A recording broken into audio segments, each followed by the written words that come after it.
Në prag të ndërrimit të viteve, shtëpia e Big Brother Kosova mori një frym krejt tjetër. Pas ditësh tensionesh, debatesh dhe emocioneve të forta, atmosfera u zbut dhe u mbush me buzëqeshje, energji pozitive dhe shpresë për një fillim të ri. Në qendër të këtij momenti të bukur u gjetën Hygerta dhe Bia në një skenë që tregoi anën më njerëzore të lojës. Hygerta, e njohur për qetësinë dhe maturinë e saj, vendosi t'i qëndrojë pranë Bias në një moment të thjeshtë, por me shumë domethënie. Duke e parë që Bia po mendonte se si ta uronte vitin e ri para kamerave dhe banorëve të tjerë, Hygerta mori iniciativën ta ndihmonte.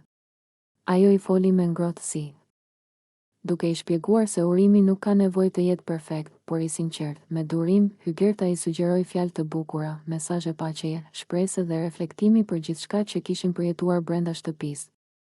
Ajo e nxiti Bias të fliste nga zemra, të falë për gabimet, të kërkoj falje aty ku ndjente dhe të uroj për më shumë mirëkuptim në vitin që po vinte. Bia e dëgjonte me vëmendje, duke buzëqeshur her pas here. Ishte e qartë se ajo po përpiqej të kuptonte jo vetëm fjalët, por edhe mesazhin që fshihej pas tyre. Ky moment tregoi një raport mbështetës mes dy vajzave, larg strategjive dhe lojës së fortë, thjesht dy njerëz që ndajnë një çast njerëzor. Kur erdhi momenti i urimit, Bia foli më e sigurt, më e qetë, duke përcjellë fjalë pozitive për banorët dhe publikun. Hygerta e shikonte me krenari, sikur ta kishte ndihmuar të gjente zërin e saj në një moment të veçantë. Big Brother Kosova, në këtë natë festive, tregoi edhe një herë se përtej debateve dhe përplasjeve, ekzistojnë edhe momente bashkimi, reflektimi dhe mbështetjeje.